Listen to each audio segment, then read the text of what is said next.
વલસાડ નગરપાલિકાના રિઝલ્ટ આવી ગયા છે. વોર્ડ નંબર 1 અને 2 ના પરિણામ છે. સૌથી મહત્વની જે કહેવાય કે બેઠક વોર્ડ નંબર 3, જી હા, વોર્ડ નંબર 3 ની વાત કરું ત્યારે વોર્ડ નંબર 3 માં કોંગ્રેસના સુપડા સાફ થઈ ગયા છે. 4 ઉમેદવાર છે, બીજેપીને આવે છે. અને મહત્વની વાત જે અહીંયા છે, વલસાડ કોંગ્રેસમાંથી જેમણે ભાજપમાં પ્રવેશ કર્યો. તો રોનક, શું કહેશો? તમને મેં 27 જાન્યુઆરી પણ કીધું હતું કે હું આજે આ ભાજપ જોઈન કરું છું તો વોર્ડ નંબર 3 માં ઇતિહાસ બદલવા જોઈન કરું છું. દર વખતે જે વોર્ડ 3 માં કોંગ્રેસ જીતી હતી તેને ઇતિહાસ બદલવા અને આજે હું બદલી કાઢ્યો છે. કાઉન્ટિંગ પહેલા પણ મારું ઇન્ટરવ્યુ લીધું ત્યારે પણ મેં કીધું કે આ વખતે અમે જીતવાના છે ને ઇતિહાસ બદલીશું ને આ રિઝલ્ટ તમારા સામે છે. કરારા જવાબ મિલેગા.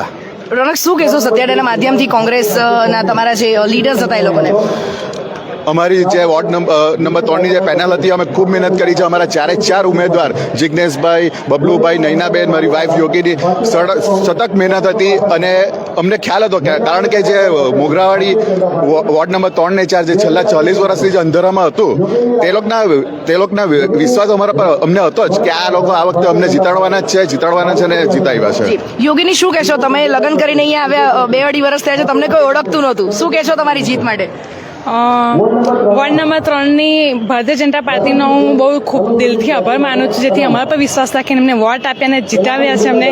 અમે ખૂબ 5 વર્ષ મહેનત કરીશું, એમના દિલ જીતીશું, અમે બધાને મદદરૂપ બનીશું અને બધાની સમસ્યાઓ અમે દૂર કરીશું. જય હિન્દ.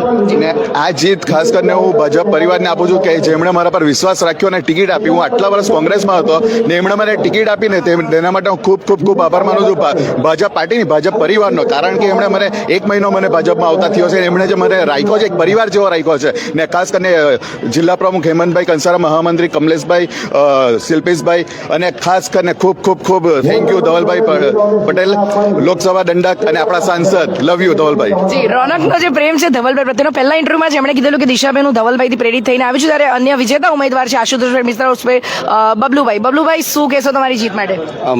મારી જીત છે ને ભારતીય જનતા પાર્ટીના ધવલભાઈ સાંસદ, એમણે ઘણો પ્રયાસ કર્યો ને મને ટિકિટ આપી એ બદલ હું આભાર વ્યક્ત કરું ને પૂરી પાર્ટીને જીતાડવાની જવાબદારી મેં આપી ને ખાસ કરીને બધા સંગઠનના દરેક હોદ્દેદાર, શિલ્પેશભાઈ છે, હેમંતભાઈ કંસારા, એ લોકોને ને દિવ્યેશભાઈ શહેર પ્રમુખ, એ લોકોનો આભાર વ્યક્ત કરું ને એ લોકોના લીધે જ અમે આવ્યા. એ લોકોની બી સતત અમારી મહેનત તો હતી, એ લોકોની પણ મહેનત હતી.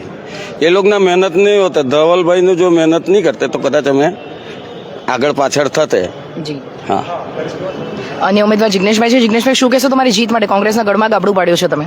મારે તો ખાલી એટલું જ કહેવું છે કે અમને જે જનતાએ જે સપોર્ટ આપ્યો અમને, તેના માટે ખૂબ અભિનંદન એમને માનું છું. બીજી એક વાત કેવું છે કે જે ગઢ 3 નંબરનું ગઢ છટ્ટડિયા પાસે, એ લોકોએ અમને જે સપોર્ટ આપ્યો તે અમને બહુ ગમ્યું છે અને એમના માટે બી હું ખૂબ આભાર માનું છું.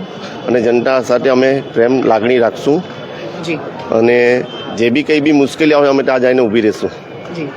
અન્ય ઉમેદવાર છે નૈનાબેન, શું કહેશો તમારી જીત માટે? અમારી જીત માટે અમે સખત મહેનત કરી છે અને અમે ભાજપમાં જે કંઈ કાર્ય કરવાનું હશે તો અમે આગળ લઈને અમે ભાગ લેશું અને જ્યાં કંઈ કામ જરૂરી હશે ત્યાં અમે પહોંચી જશું ને અમારી આ જીત છે. જી, તો આ હતા વોર્ડ નંબર 3 ના ઉમેદવાર જેમણે જણાવ્યું કે કોંગ્રેસના ગઢમાં ગાબડું પાડ્યું છે અને આ પ્રજાનો નિર્ણય છે, પ્રજાએ આજે એમને ચૂંટીને લાવ્યા છે.